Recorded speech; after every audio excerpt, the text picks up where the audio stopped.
My amazing friends, today I'm about to tell you a story that doesn't just inspire, it awakens.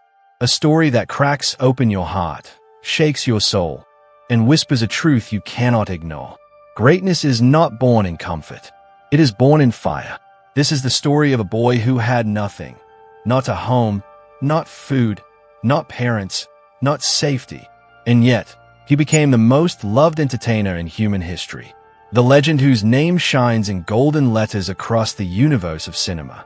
Sir Charles Spencer Chaplin, the man the world knows simply as Charlie Chaplin, a man who made billions laugh, while secretly fighting battles the world never saw. Stay with me till the end, because this is more than a biography. This is a journey through pain, ridicule, betrayal, heartbreak, and finally, immortality.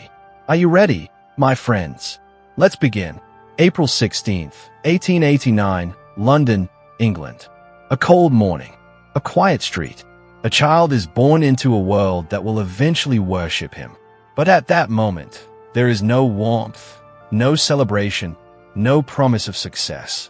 His parents, Hannah Chaplin and Charles Chaplin Sr., were performers, singers, entertainers, artists living on pennies and surviving on hope.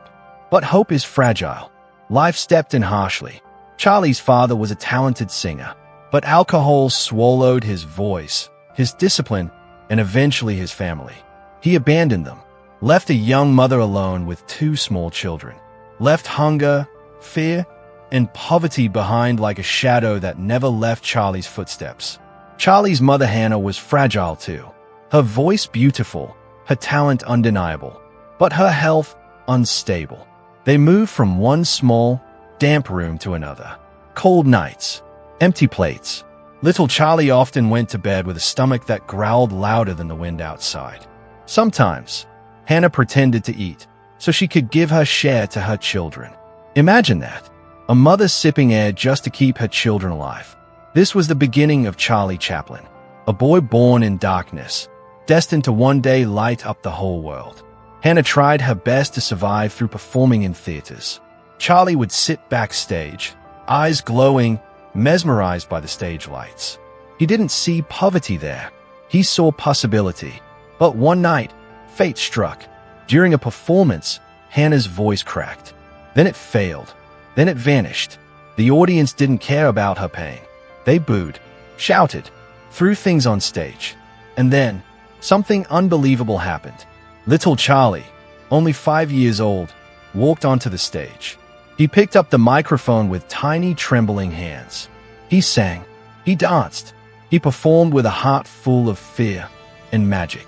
The crowd erupted with laughter and applause. Charlie felt something awaken inside him. A spark, a calling, a voice whispering, "This is who you are." But the universe wasn't finished testing him. Hannah's condition worsened. Her mind started slipping.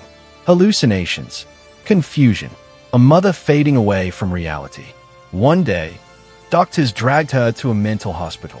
Charlie ran after them, crying, screaming. But he was powerless. He was alone, truly, painfully alone. He and his brother Sidney were placed into harsh workhouses. Imagine being 7 years old, taken to a place where children worked for scraps of food, where cold floors replaced warm beds, where childhood was stolen in exchange for survival. But Charlie did not break. He watched. He learned. He endured. Pain was shaping an artist. Suffering was forging a legend. Even in the darkest days, Charlie held on to one dream: to perform, to entertain, to make people feel something. He started looking for jobs, anything to survive. Dishwasher, newspaper boy, toy maker. But every job ended the same way. His heart always drifted back to the stage. And then, destiny made its move. Charlie saw street performers making people laugh, and he felt a fire ignite. He joined them. At first, people ignored him, walked past him, didn't even glance at the skinny boy trying to dance and act. But he kept going. He practiced every move, every expression, every gesture. He studied comedy like a scientist studies formulas. He grew sharper, funnier, more expressive.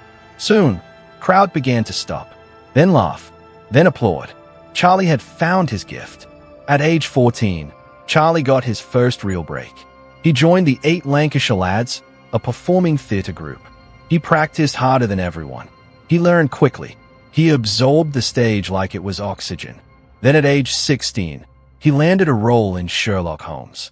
A real play, in a real theatre, with real audiences.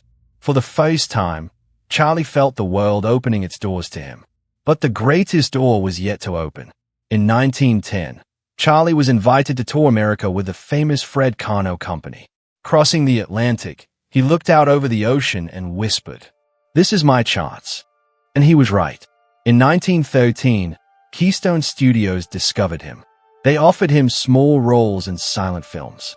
Charlie studied the new world of cinema carefully. Then he created something iconic. Oversized pants, tight coat, bowler hat, little mustache, cane, wobbly walk, the Tramp.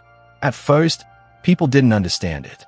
But when Charlie moved, when he acted, when he made people laugh without a single word, the world fell in love. By 1917, Charlie wasn't just famous. He was the most famous man on earth. But this was only chapter 1. Hollywood studios controlled everything. Stories, schedules, actors' lives. But Charlie had tasted enough control in his childhood. From poverty, from institutions, from fate. He whispered, "Never again." In 1918, he shocked the entire film industry. He built his own studio, Chaplin Studios. He became the writer, the director, the actor, the creator. No one could tell him what to do. No one could limit his imagination. No one could dim his light. And it worked. Oh, it worked. In 1921, Charlie created The Kid. A masterpiece, a miracle, a piece of his soul carved into film. It was the story of an orphan child, a poor man, and unconditional love. It was funny, but heartbreakingly emotional. People cried. People laughed. People felt. Because it wasn't just a film. It was Charlie's own childhood, recreated frame by frame. This movie made him unstoppable. By the late 1920s, Charlie Chaplin was the highest-paid actor in the world. He earned $1 million per film, while ordinary actors made $10 a week. But money didn't change him. Success didn't spoil him. He never forgot hunger. He never forgot struggle. He never forgot Hannah, Painter given birth to his genius. And genius made him unstoppable. The industry shifted. Sound films, talkies, arrived. Everyone switched. Everyone except one man. Charlie said, "Movies don't need words. Emotions speak louder." People called him stubborn, old-fashioned, finished. And then, in 1931, he released City Lights, one of the greatest silent films in history. The final scene is still known as one of the most emotional moments in cinema. Charlie proved the world wrong. Again, in the late 1930s, Hitler was rising, spreading hate, destroying peace. Charlie noticed something strange. Hitler copied his mustache. Instead of ignoring it, Charlie used it. He created The Great Dictator, a film mocking Hitler, exposing him, condemning him. The final speech became legendary. "We think too much and feel too little. Let us fight for a world of reason." Millions listened. Millions wept. Millions felt hope again. But Hollywood didn't like this powerful, political Charlie. People with influence turned against him. And the unimaginable happened. In 1952, America forced Charlie Chaplin out. Accused him. Lied about him. Attacked his character. Rejected him. He left with a broken heart. A man who gave the world laughter was pushed away in silence. He moved to Switzerland, lived quietly, wrote, read, played with his children, walked in his garden, reflected on a life that had both blessed and punished him. But the world never forgot him, not even for a second. Charlie's personal life was messy. He loved deeply, but was often betrayed, misunderstood, or left heartbroken. 3 marriages failed. People said, "Charlie can make the world happy, but he can't find happiness himself." But then he met Una O'Neill, 18 years old. Charlie was 54.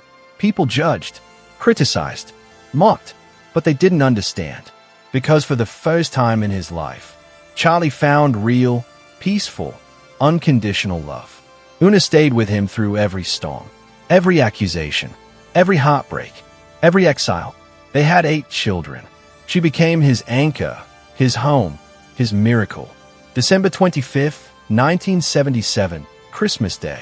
Charlie Chaplin passed away in his sleep at age 88. The world went silent. People cried everywhere. Newspapers wrote, "The world has lost its greatest comedian." But fate had one more twist. 3 months after his death, thieves dug up Charlie's grave and stole his corpse. Yes, his body was kidnapped. They demanded $600,000, threatened the family, but Una refused. She said, Charlie would have laughed at this. After an international investigation, police found the thieves. 2 poor men from Eastern Europe trying to escape poverty. Charlie's body was recovered and reburied in a secure grave. Even in death, his life was a movie. Charlie Chaplin didn't die in 1977. Not really. He lives in every laugh, every tear, every film that speaks without words, every artist who dares to dream, every person who keeps going despite hardship. His story screams one truth. You can rise from anywhere, from poverty, from pain, from loneliness, from nothing. Charlie Chaplin proved that no matter how hard life hits you, you must stand up, dust yourself off, and keep going, because one day, your story might inspire the world. Charlie taught us that life is not about avoiding pain. It's about transforming it. He showed us that laughter is not the opposite of suffering, but a triumph over it. He proved that dreams don't belong to the rich, or the privileged, or the lucky. Dreams belong to those who refuse to give up. So my friends, if Charlie Chaplin could rise from hunger, abandonment, heartbreak, and exile, so can you, so will you, so must you. And always remember his famous words. A day without laughter is a day wasted. If this story touched your heart, share it with someone who needs strength, hope, or courage today.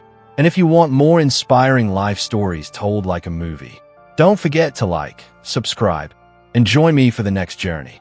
Thank you, Charlie. We will never forget you.